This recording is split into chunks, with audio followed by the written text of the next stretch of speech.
Hello everybody, my name is Andy and I'm welcoming you to another episode of UFOs and other paranormal stuff.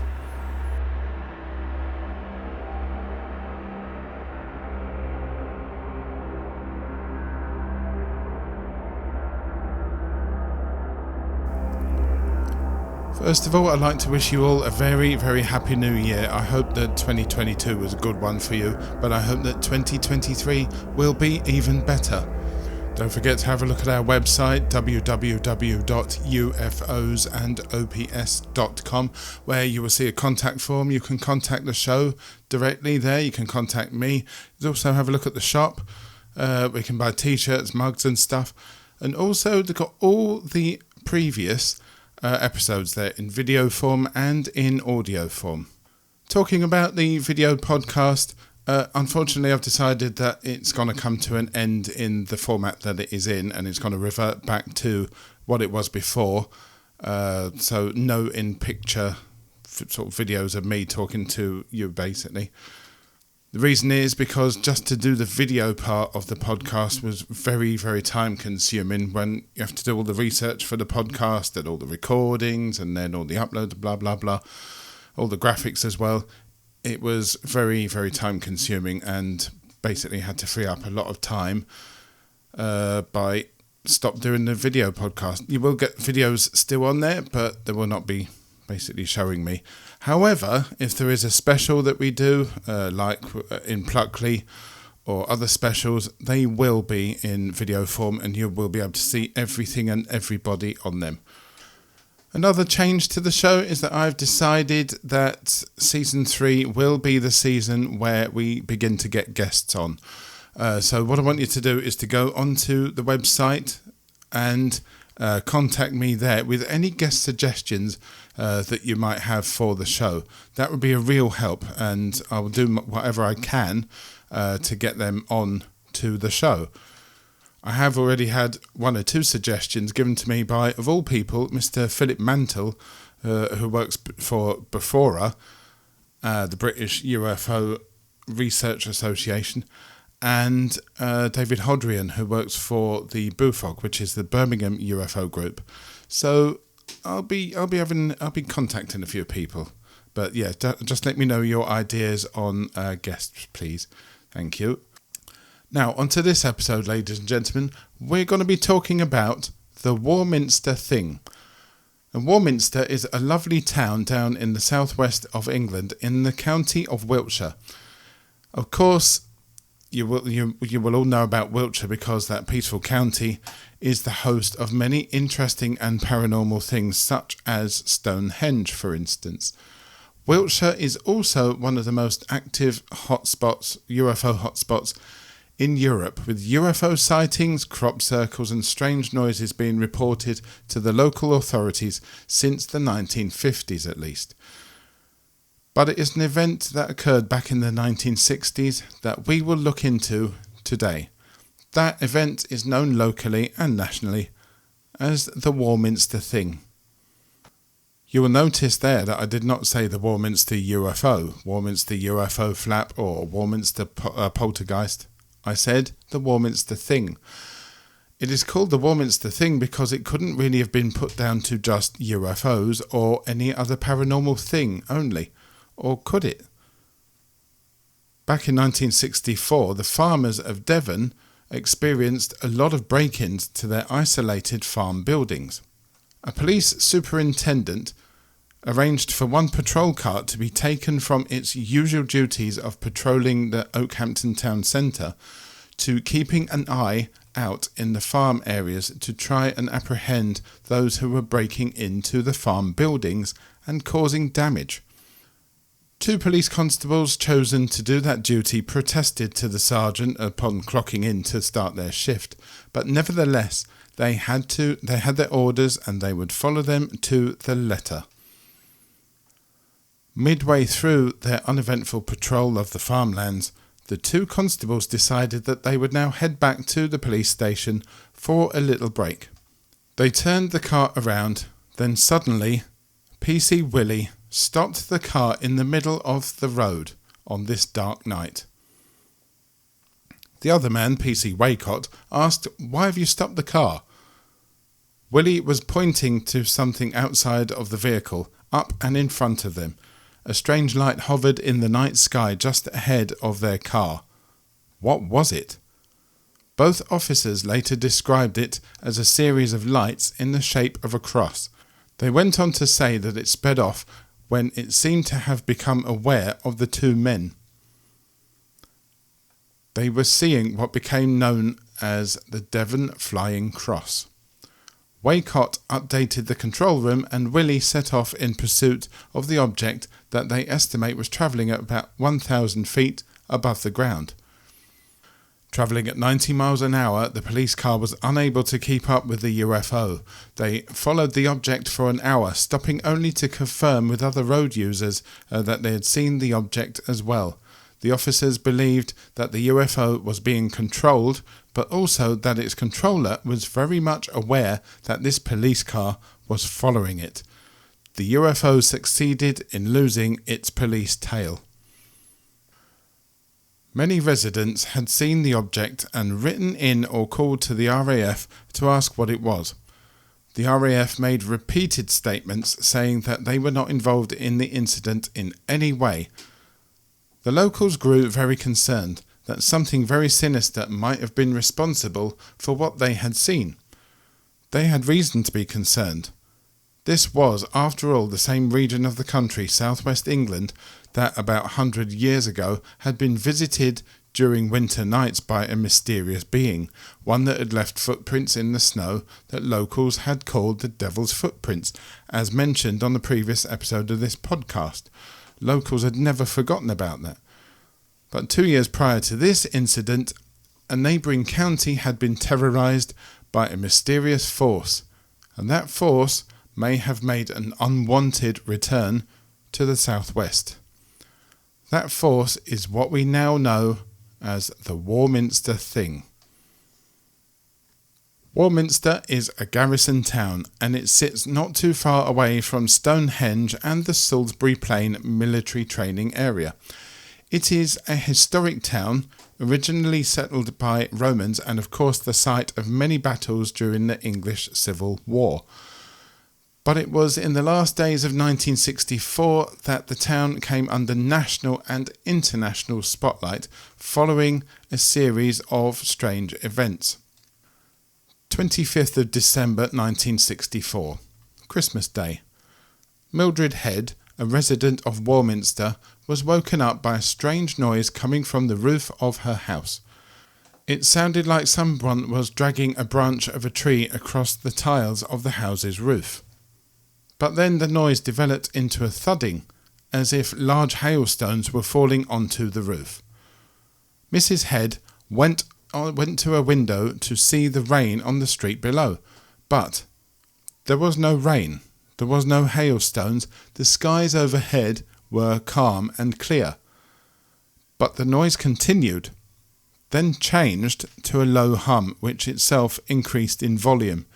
She had to cover her ears to drown out the sound. The noise went on for around 15 minutes before gradually dissipating altogether. That same morning, Mrs. Marjorie Bye experienced a frightening attack on her senses when making her way to Christchurch on Deverill Road in the town centre. This being Christmas Day, the roads were empty. She made her way onto the church grounds a little late for the start of the Christmas service. As she got onto the grounds of Christchurch, she stopped suddenly upon hearing a distant echoes of cackling laughter coming from the Bell Hill area of Warminster. This horrible sound seemed to get closer to Mrs. Bye, increasing in volume until its effects virtually paralysed the woman. Mrs. Bye later reported that she had been assaulted by a non-stop series of strange vibrations and shock waves that seemed to bang her head and shoulders. She said that she found it physically difficult to move. Nevertheless, she attempted to move on and get into the church, and after a few very difficult footsteps, Mrs. Bye seemingly broke free of this invisible force and made her way into the building. Marjorie Bye told her friends in the church what had happened, and her story went around the town, reaching the offices of the Warminster Journal, the local newspaper, a few days later. One of the people working on the story at the newspaper back then was Mr. Arthur Shuttlewood. He was contacted by over 45 people, each of whom had said that they too had experienced something similar to that of what Mrs. Bye had experienced. One of them was Mr. Roger Rump, who lived very close to Christchurch. He stated that the same morning he had been awoken from a deep sleep after hearing a tremendous clatter coming from the roof of his house. Mr. Rump said that it sounded like all of the tiles were being lifted individually and then slammed back down. After a minute, this changed to a high-pitched hum. That hum went on for about another minute before it stopped, just as quickly as it had started. But the most compelling report came from not another member of the public, but from the armed forces stationed near to Warminster. Nook Camp near Nook and Heytesbury villages was an army base back in the 1960s and is still used by the Ministry of Defence now. An army sergeant based at Nook Camp was approached by some of his men in confidence after reading the newspaper article about the things that had happened in Warminster. They told the sergeant that they too had been awoken on Christmas Day by a deafening sound that seemed to come from the sky. They described the noise as being like a chimney stack was being smashed to pieces and the ruins being strewn all around the place, in the car park, exercise areas, everywhere. But as the soldiers got up to see what the commotion was, they found nothing out of the ordinary. A week or two later, an officer from Nook Camp contacted the same newspaper to confidentially share a strange event that he had experienced. His story was that late one evening he was returning to the base from a formal engagement. While driving his car near to a woods called Colloway Clump, the engine stopped and all of the electrics cut out. The vehicle started to vibrate. The vibrations increased in intensity, shaking the car and its lonely occupant. He started to feel a huge build-up of pressure in his forehead, which he described as if it was a heavy force pushing down on him from above. The electrical hum came from nowhere and rose in volume before it suddenly cut out. Only a few moments later did the car's engine come back to life and the electrics came back on. There was no sign of anything out of the ordinary. Just after New Year in 1965, more reports came in to Arthur Shuttlewood. One stated that they had woken up to find lots of pigeons dead in their garden, yet there was no sign on the bodies of the birds as to what might have caused them to die. More reports of sonic attacks were being reported, but these fresh reports had something extra in them now. That was that the sonic attacks were accompanied by strange lights in the sky. A lorry driver, again driving near to Colloway Clump, heard the electrical hum. A few minutes later, a ball of light came down from out of the sky and turned, speeding towards the truck. The light swerved away from the truck at the last minute and disappeared. Rachel Atwell had been awoken from sleep by an awful noise. Getting up to look outside, she saw a light hovering about 600 feet above the ground.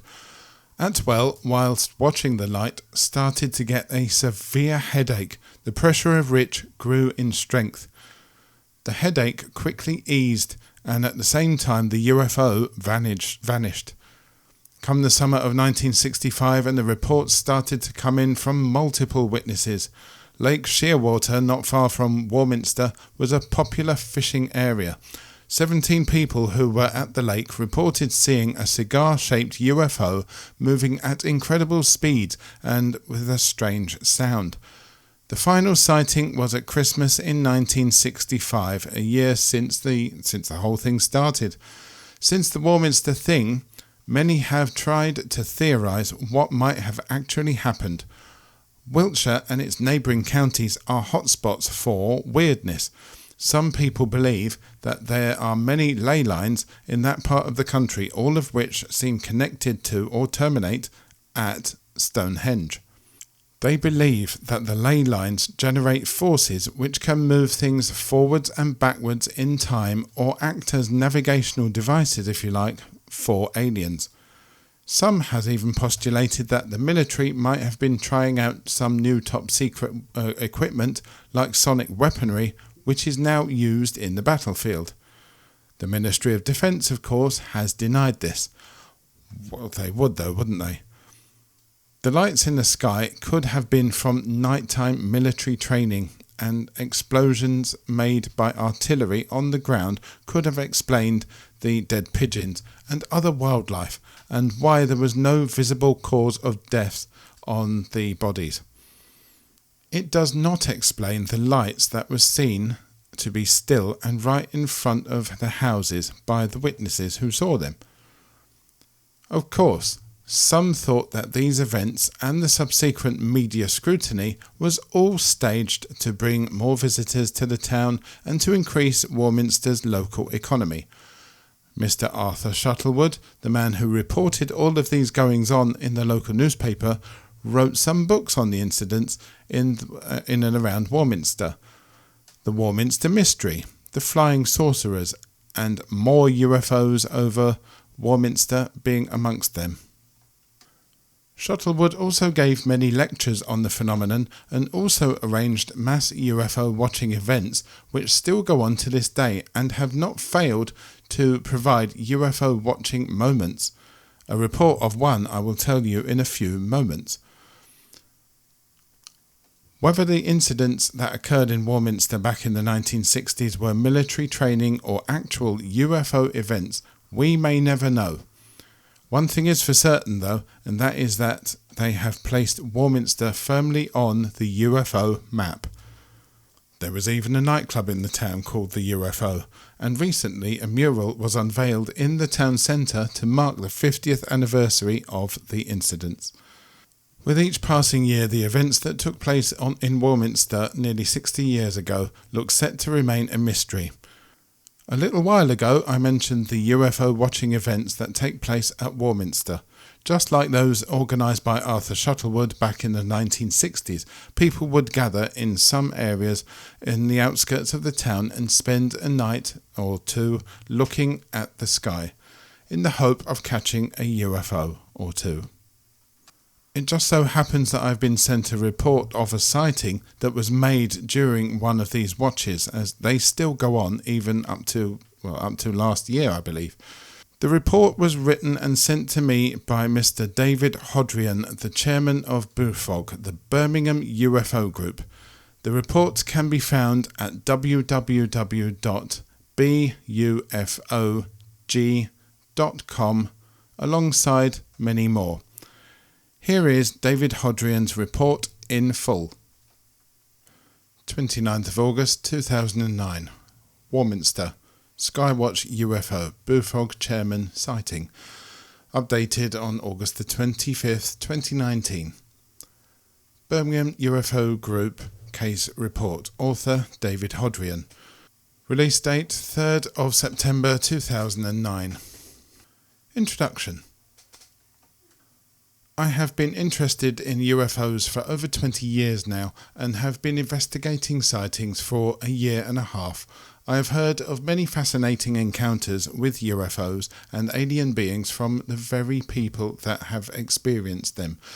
However, in all this time I have never seen anything I could truly say was unusual and unidentified.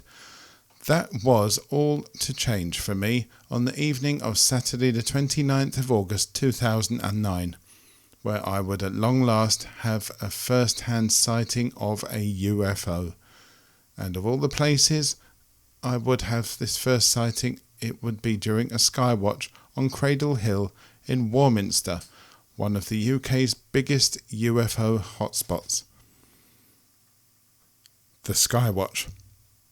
The UFO Skywatch was arranged as part of the Weird 09 Paranormal Conference, which took place on the 29th to the 30th of August in 2009 in the Athenaeum Theatre in Warminster.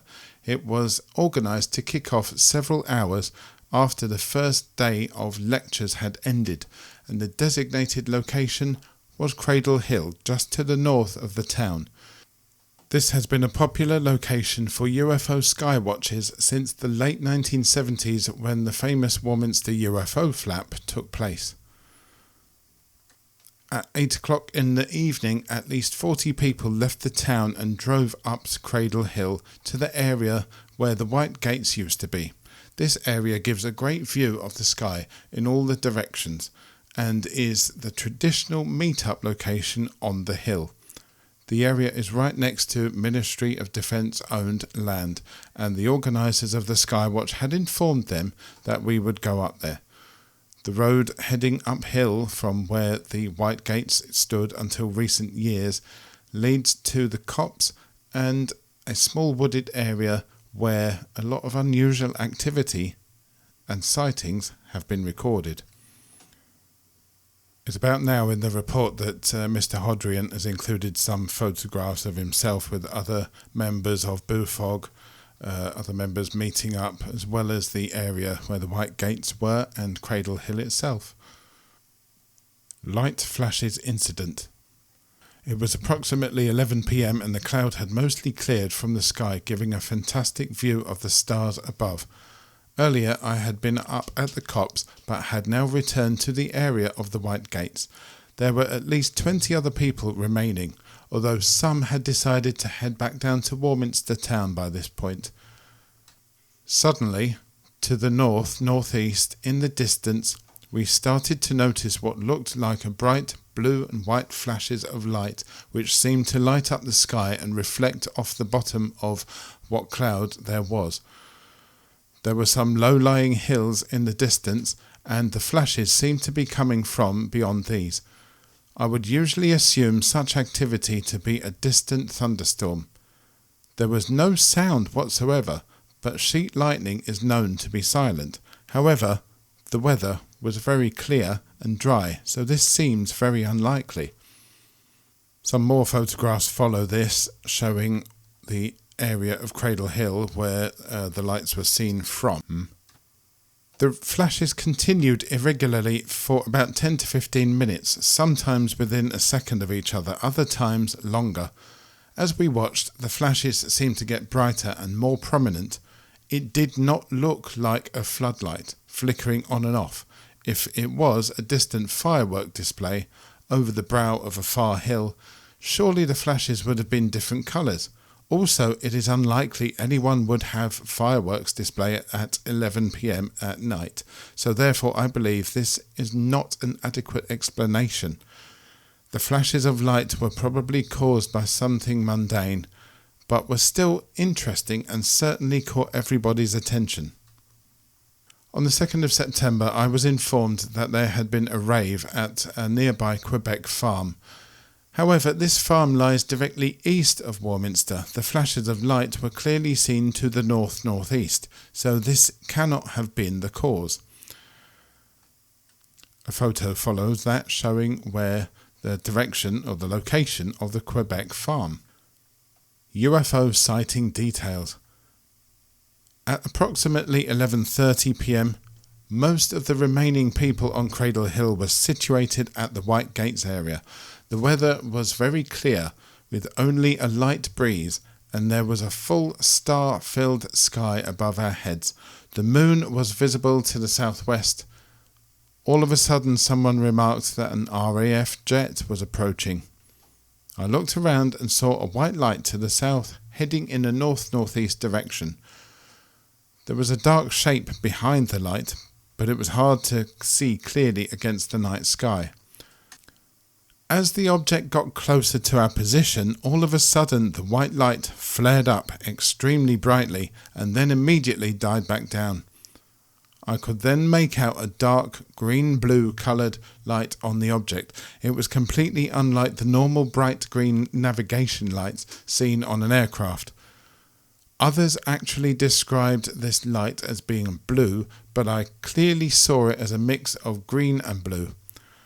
Several seconds later, the white light flared back up again, completely obscuring the green-blue light.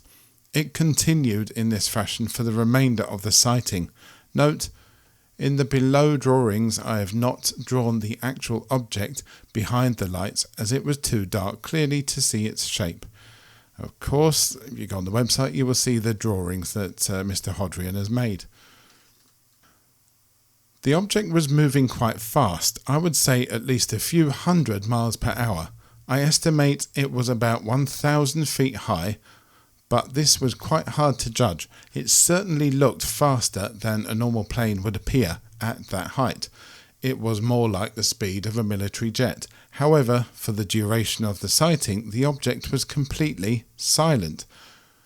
We had heard other passenger aircraft throughout the evening at a much greater distance than this object appeared to be. The object flew within a mile of our position at a constant speed. As it got to roughly east of us, it appeared to start to slow down. A number of people shouted out that it was doing this. However, I believe it was not slowing down, but it was merely changing its direction in a gradual curve. It did this until it looked as if it was stationary, but was actually heading away from our position to the northeast-east. We continued to watch the object for several minutes. Even once the green-blue coloured light was no longer visible due to the distance, we could still make out the bright white flaring light for roughly 1 minute longer. When I saw the object, I assumed that I was mistaking a jet of some kind for something more unusual, although I found it very odd that I could not hear any sound coming from it. However, when I asked everyone else present, including a number of experienced researchers, what they had made of it, everyone was as mystified as I was. On the report on the website there now follows video footage. My friend from Fairham UFO Research Group attempted to record the object. Sadly, the only thing that can be made out is the lights from the nearby MOD facility. However, you can hear me briefly discussing it with him as it is approaching our position. You can see the footage to this on YouTube. I will put a link to that in the program notes. UFO sighting analysis. It seems very unlikely that the object was a normal aircraft or helicopter, either military or non-military. The colour of the green-blue light was different to any normal navigation lights seen on aircraft. Also, the white flaring light was something I had never seen before. The fact that we could hear aircraft at a much greater distance before and after the sighting proves that the object was either silent or emitting a sound too quiet to hear.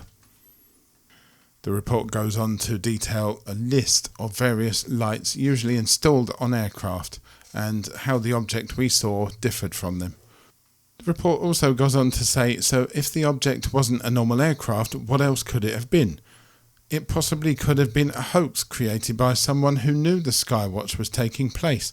However, if it was a remote-controlled object, it was certainly flying very fast, and surely the engine used to power this would have made a loud noise.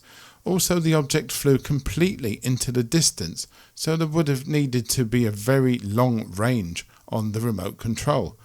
Possibly it was some sort of secret military aircraft or remote-controlled drone. Cradle Hill is right next to the Army-owned land, after all. However, it seems unlikely that they would fly it right over the town of Warminster and then display this to a group of people who would then go on and talk about it to everyone. The object was certainly within the atmosphere rather than out in space.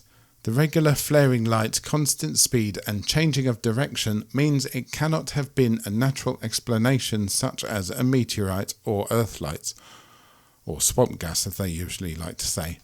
Therefore, currently the object cannot be identified and is a valid UFO sighting. If anyone has any information about what this object was or recognises the light colours and patterns, please contact me via email or phone. Mysterious yellow light incident. At roughly midnight, there were about 10 people remaining on Cradle Hill. We were scanning the skies and watching several satellites on their paths. I was facing towards the west and chatting with my friends from Paranormal UFO Research Group. Suddenly, someone in the group to our left shouted, "Look at that!" I quickly turned round and saw what looked like a long, thin, glowing yellow area of light that swept across the light cloud to the east. It only lasted a split second before vanishing. People that had seen the whole thing said it moved to the left and then quickly back to the right. We were mystified as to what had caused the light. A couple of minutes went by and suddenly it returned as a stationary light. It then moved a short distance to the left before vanishing again. Soon afterwards it reappeared and remained for a while. It was now that we realised what the light was. It was a searchlight coming up from the nearby MOD facility. We assumed that the people manning the facility had put the light on for a laugh, as they were aware the Skywatch was taking place. There seems to be no other reason why they would have done this so late at night. Maybe they were looking for the UFO that you were seeing before, possibly. Soon afterwards, myself and friends decided to call it a night and we left Cradle Hill. There are, of course, some other witness statements that you can read on the website. When a number of witnesses all experience something unusual, their accounts on what occurred may differ from each other just slightly, as you will see with the following statements by some of the other people present on the Skywatch. In reviewing all of the accounts together, it is possible to come up with a clear picture of what actually occurred. If you'd like to read the rest of those statements from the other people, do visit the BUFOG website. I don't actually have permission, haven't actually asked for permission from the other people to broadcast their witness statements, so I'm not going to do it here. Conclusion. I was astounded that on the organised Weird 09 Skywatch we had actually seen some unusual and unexplained things. I had expected to only see satellites and the occasional shooting star. The flashes of light at 11 p.m. were interesting, but the main sighting of the night was definitely the object with the unusual lights on. After so many years of searching, it looks like I may well have finally experienced something that will remain unexplained. I will certainly not hesitate to return to Cradle Hill in the future. Who knows what further sightings may lie ahead. And with that, I'd really like to thank you, Mr. David Hodrien, for sending us that report. Tell us what you think about that, people. As always, go to our website, www.ufosandops.com, and you'll be able to send me a message from there, and I can relate that back to David Hodrien. I think that it is a very interesting and detailed report. If you visit the BUFOG's website, bufog.com, you will be able to see the pictures and the videos that are mentioned in the report. Have a look and tell me what you think. On to some news now. I was watching The Unexplained with Howard Hughes the other day, and he mentioned some UFO news related to Joe Biden, the President of the United States of America.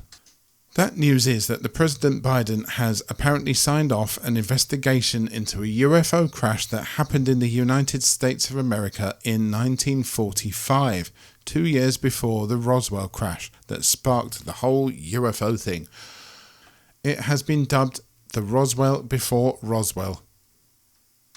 According to MSN, a military spending bill signed by President Biden has been amended to include the 1945 case of an avocado-shaped craft that crashed near a place called Trinity near to San Antonio in Texas in the USA. It goes on to say, astronomer Jacques Vallée wrote a book about the suspected UFO allegedly piloted by 4-foot-tall aliens with big bulgy eyes who looked like praying mantises. Based on interviews with the 3 witnesses, a B-52 bomber pilot, the son of a rancher on whose land it crashed, and his friend. The Daily Star says that one of the witnesses, Jose Padilla, now 86 years old, said, "Strange-looking creatures were moving around inside.